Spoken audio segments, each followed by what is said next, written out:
to another edition of the Committed 100 Ministry Group, where I am 100% committed to teaching the Bible to those who are 100% committed to learn.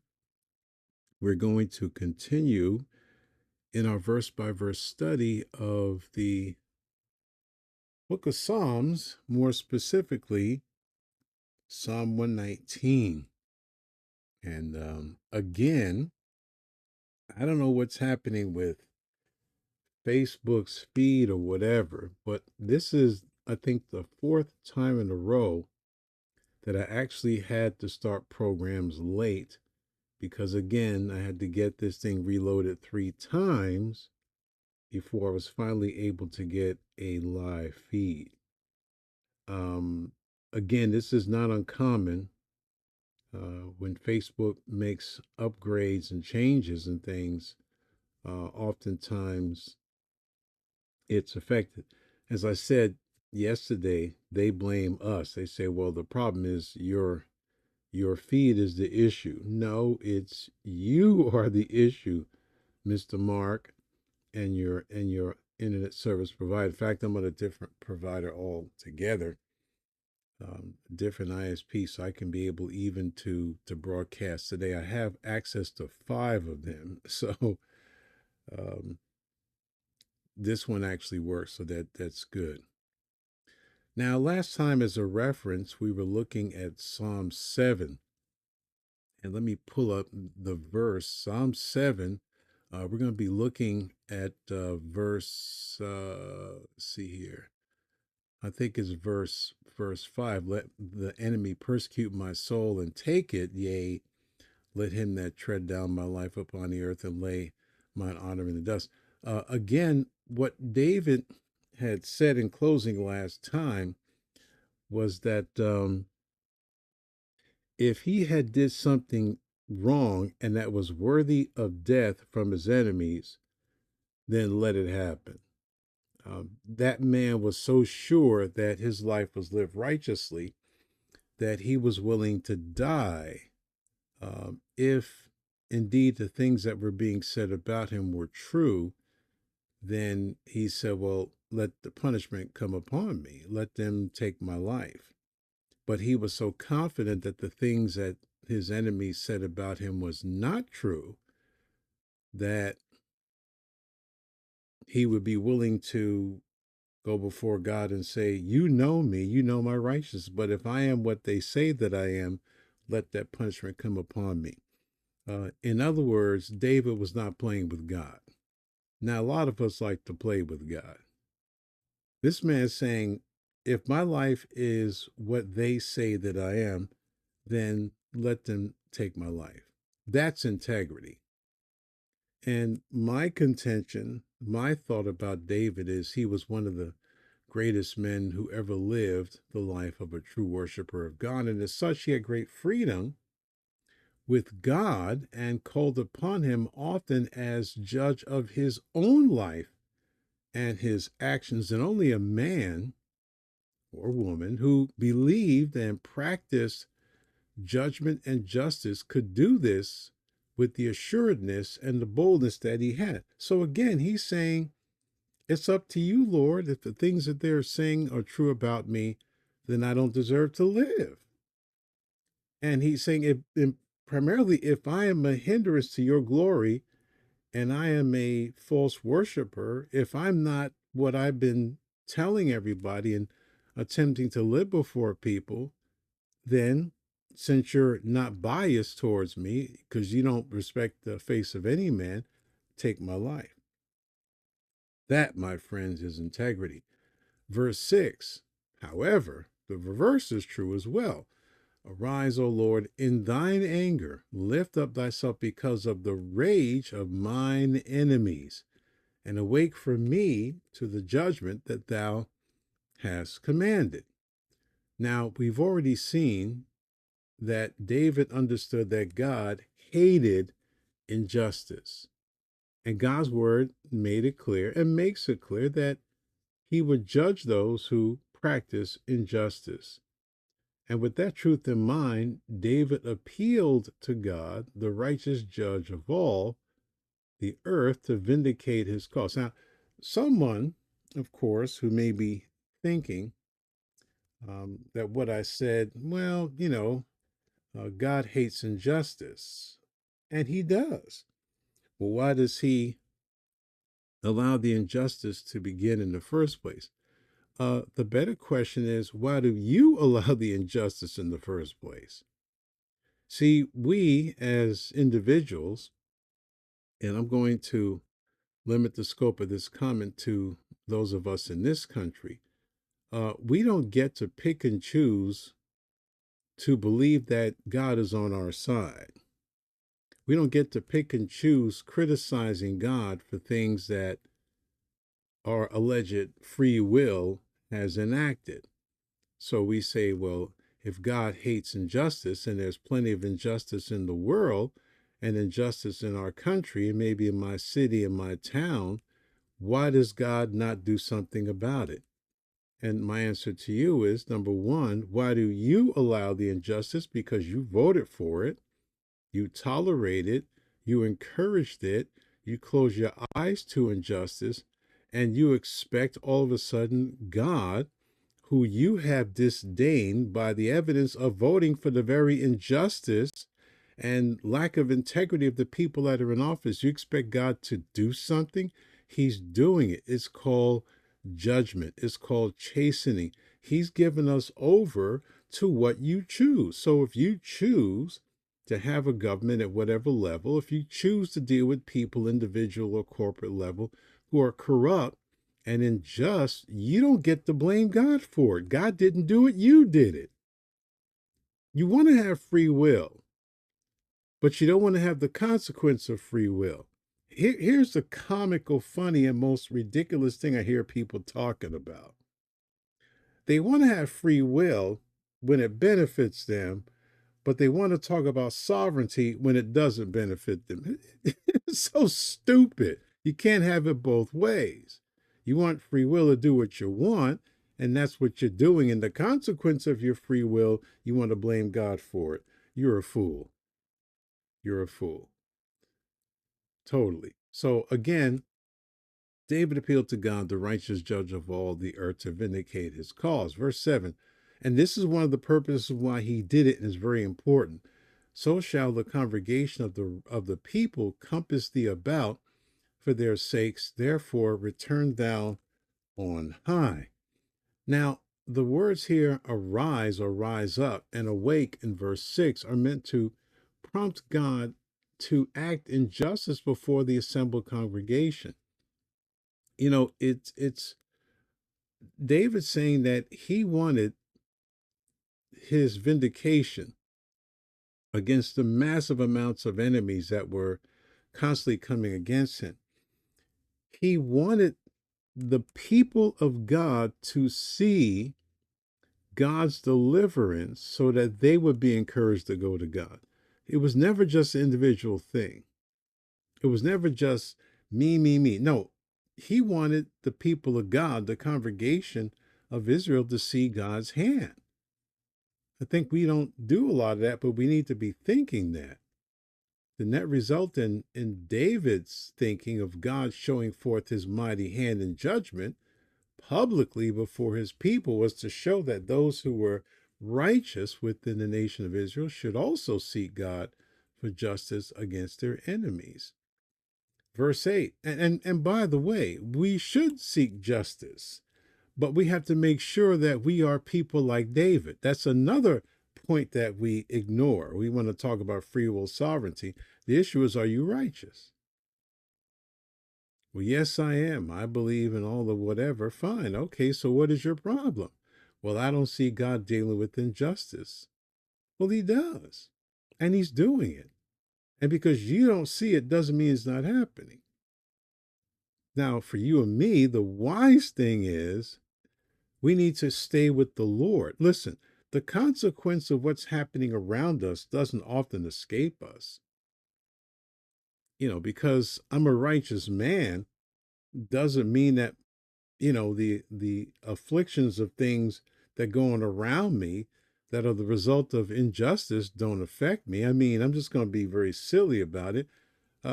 my righteousness doesn't mean that my egg prices don't go up or my gas doesn't go up, things of that nature or what have you.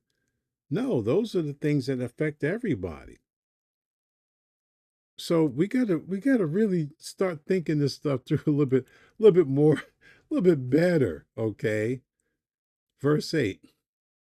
The Lord shall judge the people. Judge me, O Lord, according to my righteousness and according to mine integrity that is in me. Now, I would love to see if we would be so bold as to do that. Now, he's not talking about individual righteousness apart from the righteousness of God. No, that's not what he's saying at all. So you have to make sure you read it right. He says, judge me according to my righteousness. What was he saying? He's been declaring his innocence and his loyalty to God throughout the entire psalm. That's the righteousness that he's talking about. Judge me according to that and according to my integrity. See, we need to have righteousness and integrity as an individual and collectively. And again,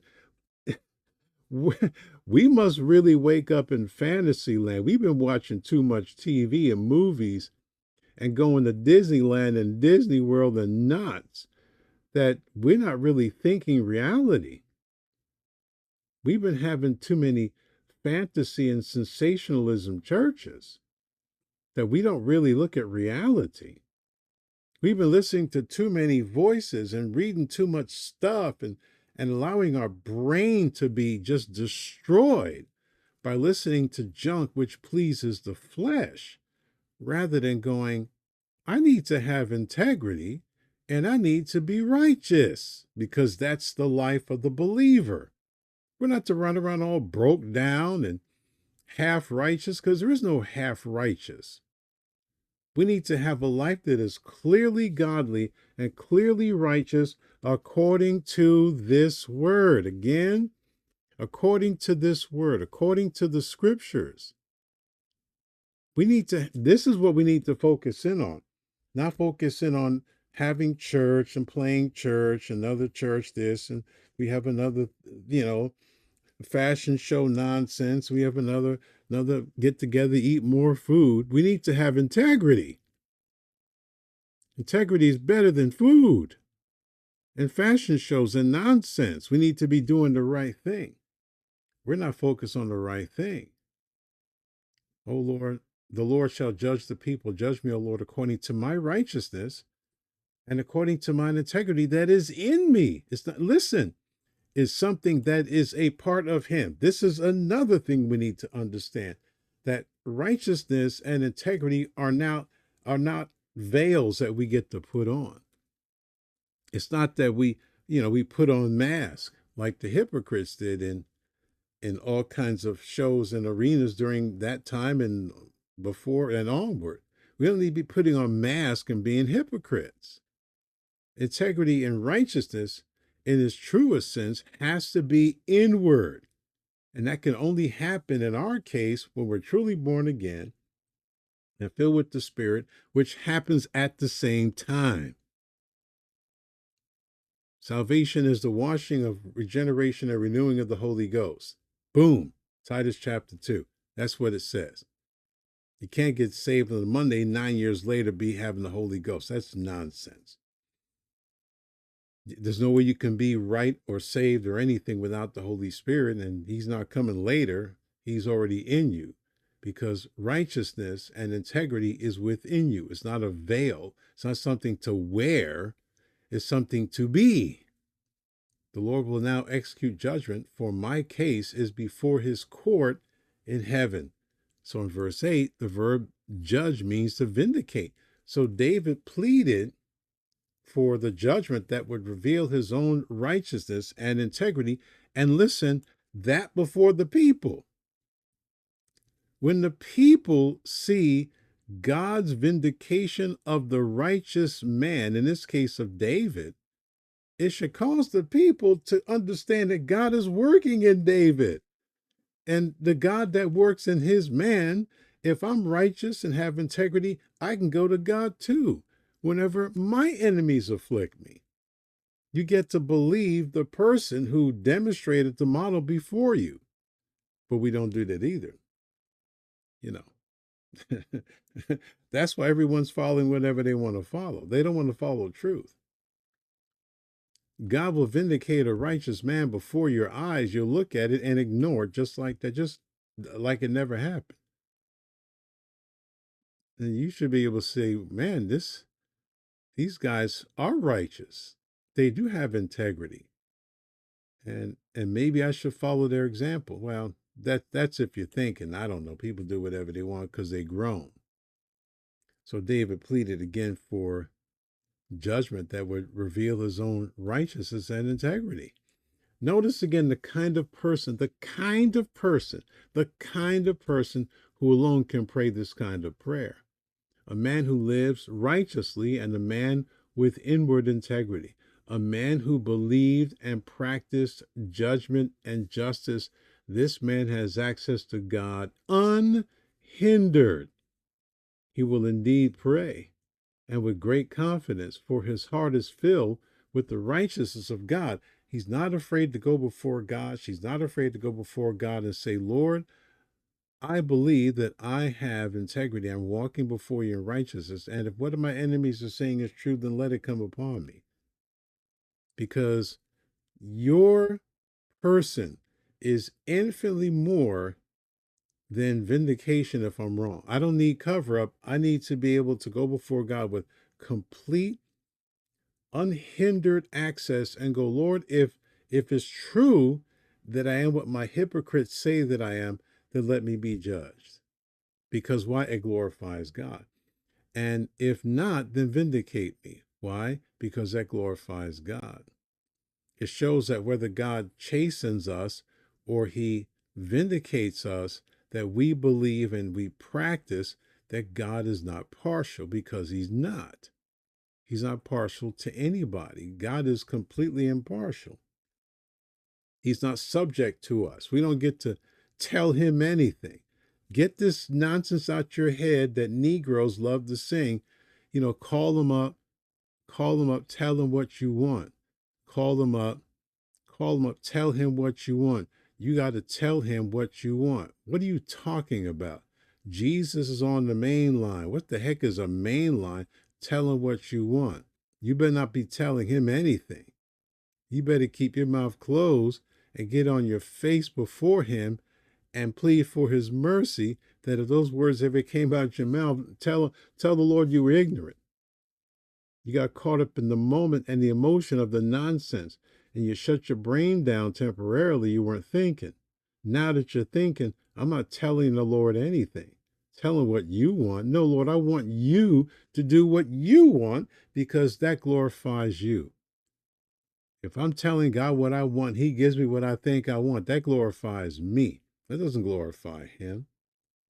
The kind of person that it takes, and I mean the kind of person that can go before God, pray like that, is a person who lives righteously and has inward integrity. Nobody else can.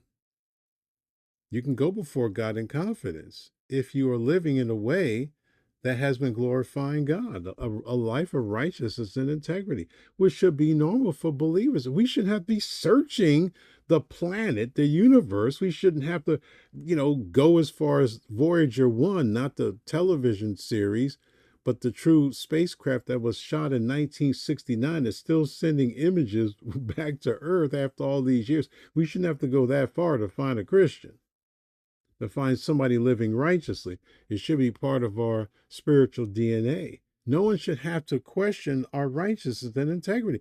They shouldn't have to go, oh, wait a minute, he's righteous right now. No, she's righteous right now. 99% of the time they're just like us. But here's a moment where it's the exception. Maybe death's lurking at the door or some calamity, and suddenly they want to put that mask on again. We don't need that.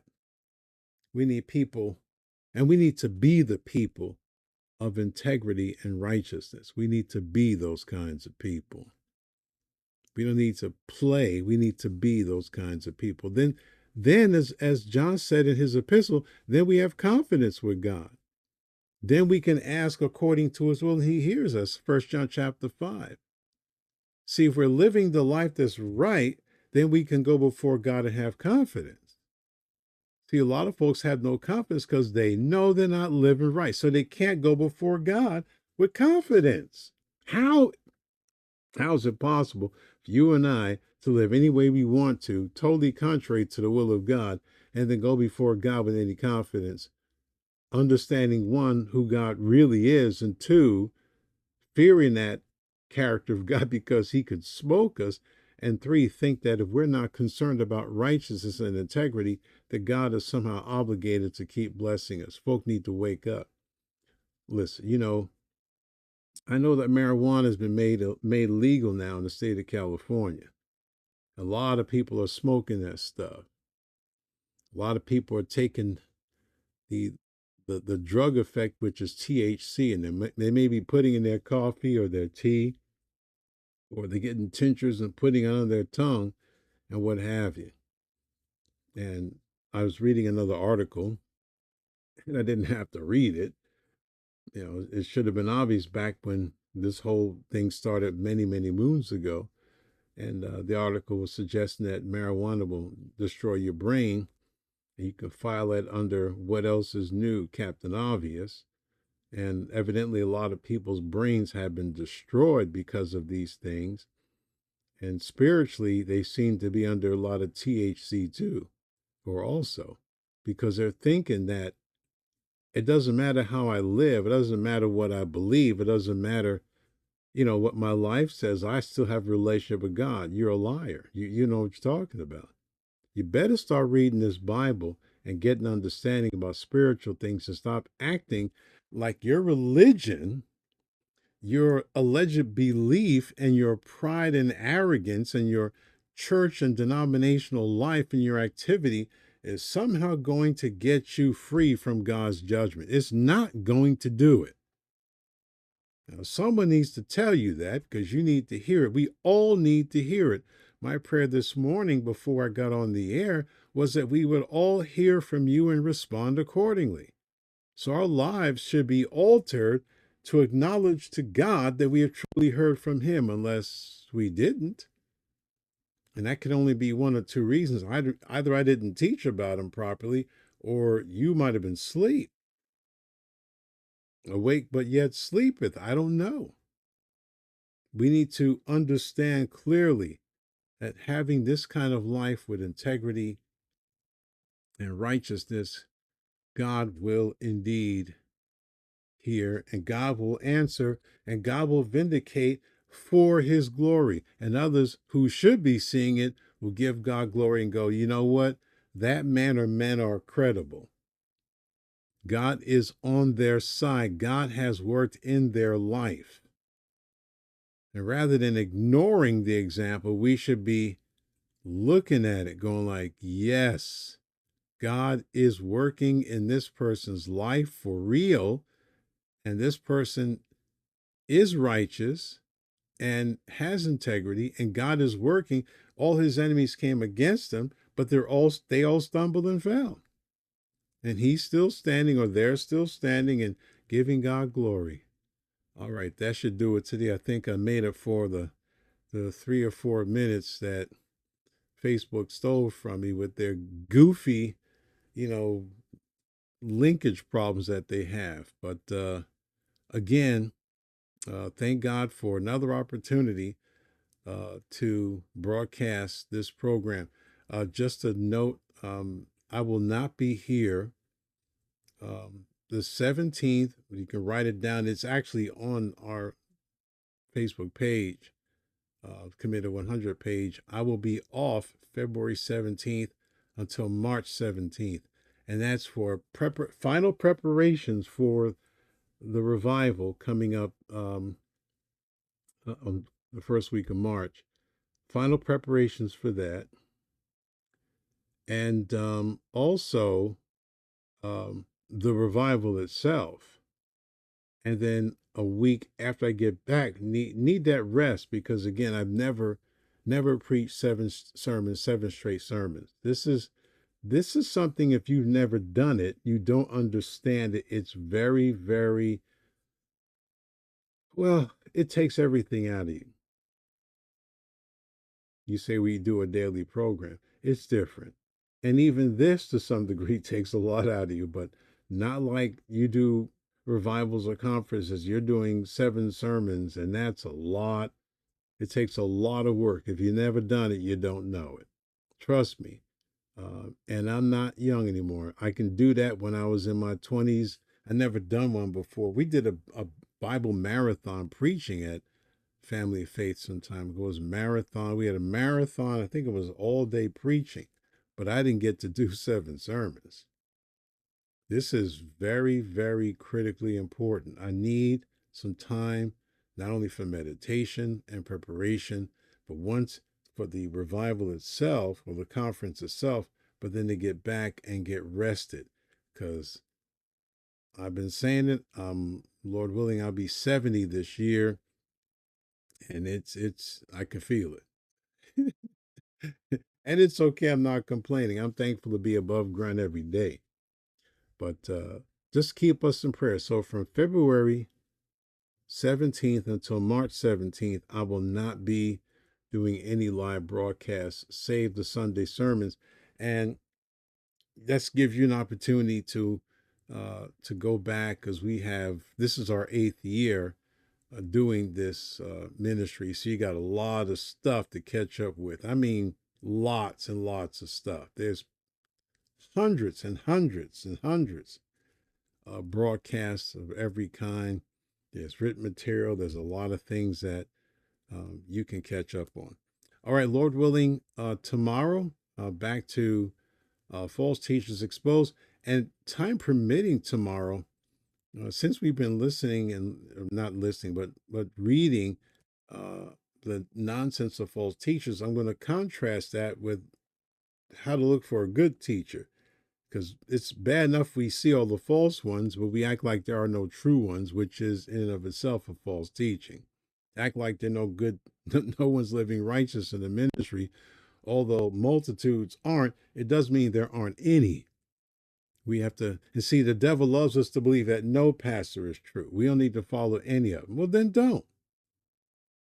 You keep living your fantasy, and those of us who know the Lord will live the truth. All right, Lord willing, I will see you next time.